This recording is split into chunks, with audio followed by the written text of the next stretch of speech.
Hey guys, Jengar here. Welcome to today's realistic review in which we are taking a look at the SK60B sitting at 7.3 battle rating.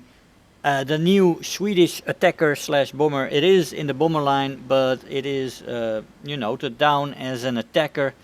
And what a bunch of joy this little bugger is. It is absolutely fantastic. I fell in love with this plane. It could have been much better even. I'm running a 2-to-1, 2.5-to-1 kill death ratio, let me put that correctly. But I was flying this plane during the Seahawk debacle slash bug, where it had the Harrier flight model and they hadn't changed it back. According to some people, that was the bug that was plaguing it. Other people said it had too much or 2 times as much thrust as usual. But whatever it was, probably the Harrier flight model, who knows, maybe, that thing was just freaking awesome the last few days, the Seahawk. So I died 3 times because of being overwhelmed by Seahawk pilots abusing the bug. And although that wasn't fun, the receiving end, this thing gave as good as it got, and more even. And I was quite surprised by that. Of course, it didn't have the thrust that Seahawk had, but it is a versatile little bugger. And let's get into that, because when I was looking through the plane of this patch, I thought, well, this might be a little gimmick. This is a weird plane, but man, is it good and fun.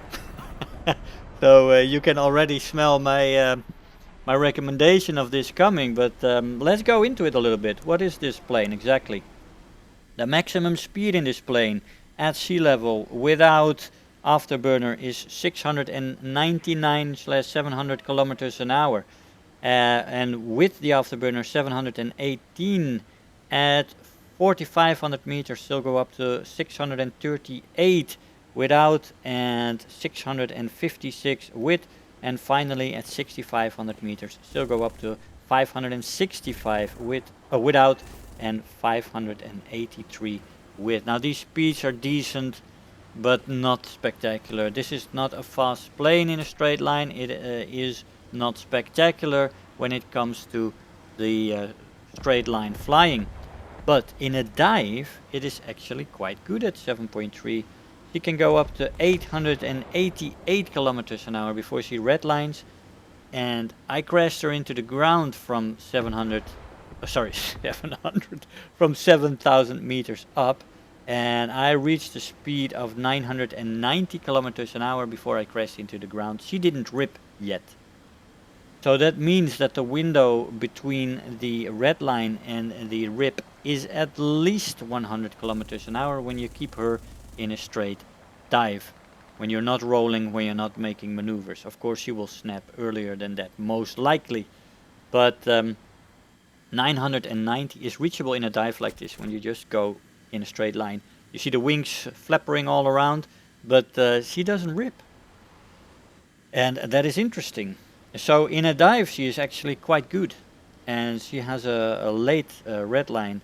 And unexpected for this plane when you first research the maximum speeds in a straight line. Anyway, control stiffening is that effective, the 888. It's actually quite effective. This plane has a freaking-tastic roll rate, absolutely amazing, and the control stiffening gets a little tick in the roll rate at 650, and a slightly similar one, not too big, at 800, and it keeps rolling well, and it is very capable of getting guns on target at the long ends of your dive. So this thing is actually boom and zoom capable, very much so. The stall speed is 150, which is reasonable. It's okay. Firepower is very good. You have 2 30mm Akan M55 gun pods with 150 rounds per gun, which is also very good. It's very nice. You can also equip some, rocket setups if you want, but you do not get the gun pods then. So this is either or. You take the gun pods or you take rockets. And that's it. There is no combos between those two. So, very limited. Take the gun pods. Trust me. Take the gun pods. The acceleration in this plane in a straight line is good, and in a dive it's even better. It's very good. Now, energy retention in the horizontal is better than in the vertical. In the horizontal I would call it good, and in the vertical decent. This plane is better in horizontal turns and maneuvers than it is in the vertical. It loses a little bit more speed there. So keep it horizontal if you can. If you have to go into the vertical, she's not very bad at that. So, you know, just know that. But she is not spectacular in the vertical, but decent. Climb rate is also decent to good. Nothing bad there, especially with the afterburners on. She can climb quite decently. Not spectacular though. Turn time is decent and good with flaps. Flaps help quite a bit, but the flaps already rip off at 470 kilometers an hour, and this is easily achieved in this plane with the good acceleration. Especially when you come out of a loop, for example, you're in a sort of a dive. Then she accelerates very good then, and 470 is yeah, it is not something you will rarely get, you know. So you easily rip off those flaps, and those are your tickets to good turn times, and you want to keep them on if you can. Ah, nice fireball. Anyway, roll rate is excellent. That is one of the strengths in this plane. Call it a like the Fokker Wolves, actually. It is an amazing rolling plane, and I quite like it. In the maneuverability then, combined with the good turn time with flaps and the excellent roll rate, the overall maneuverability is very good. Overheating in the plane, seriously, I got a bug in my throat. The overheating in the plane is present, but it's definitely manageable, so nothing terrible there. And the durability in the plane is decent. It doesn't fall apart just like that. It can take a bit of damage. It also has two engines, so if one engine is damaged, you still have the other one. They're also quite nicely separated, which means that not every shot gets both engines, and that is nice. It adds a little bit to the survivability of this plane, and it was good to have.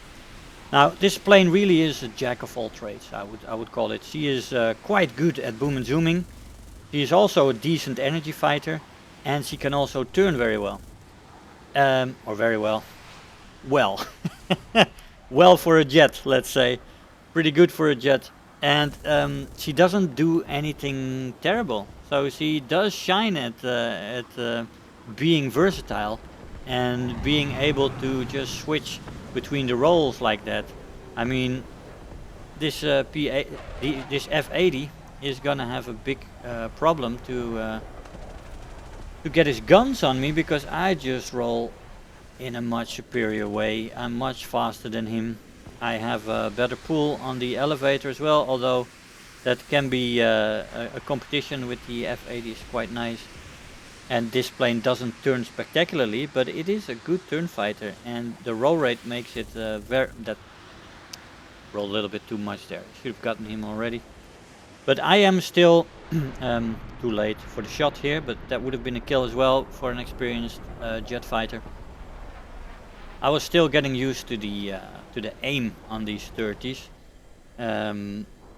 Was a little bit of work. I could have had 3 kills in all these clips that I showed you. I at least missed 1 target in all 3 of these matches, and there is a 3 kill match in there, but it should have been 3 kill matches here, and you will recognize the moments where I should have gotten them. I should have gotten the A2D1 in one match, and in another match I should have gotten something else. I don't remember. That was due to the aim. Nothing wrong with the plane there. The plane is awesome. The guns are rapid firing, so you gotta be aware that you're running out of ammo a lot if you keep the finger on the trigger too much. Like don't be too trigger happy in this plane, because you'll run out of those 150 rounds quite easily. These are not slow firing 30 millimeters. They're actually you actually run out quite quickly.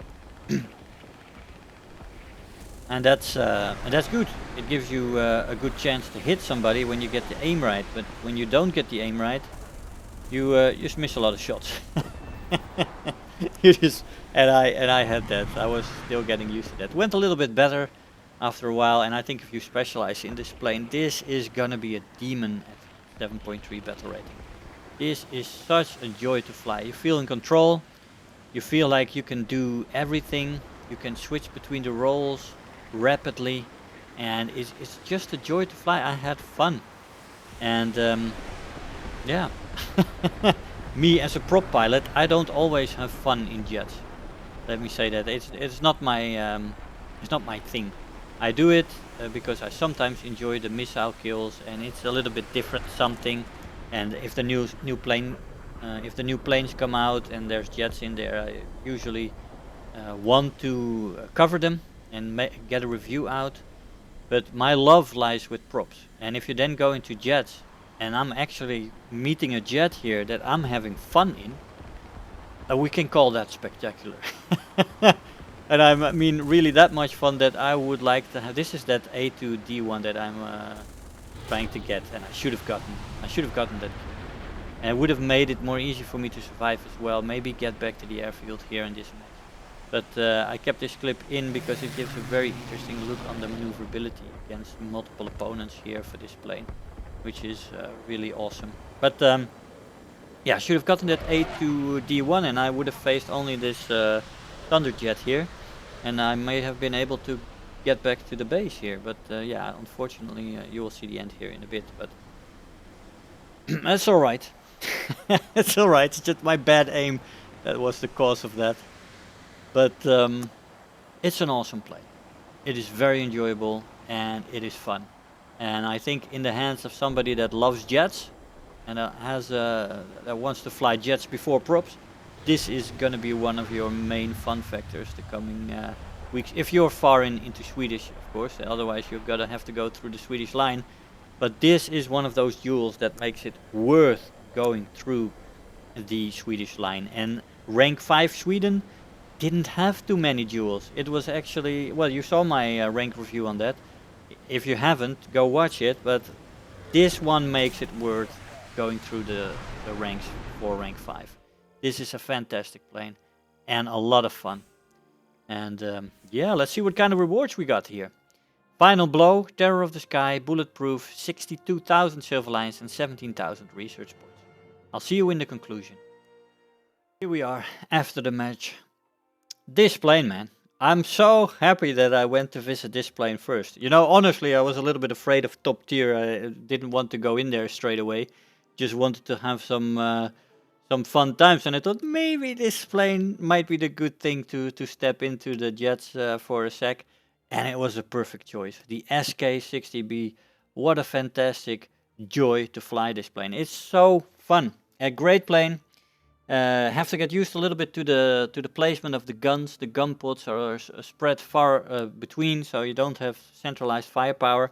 They do hit hard, and that is good. Sometimes if you hit engines, you don't get a kill immediately. Can happen. You can get a few hits here and there. So maybe it's a little bit of a mixed bag there, but you know, when you get the aim on point in this plane, this plane is so good, so versatile.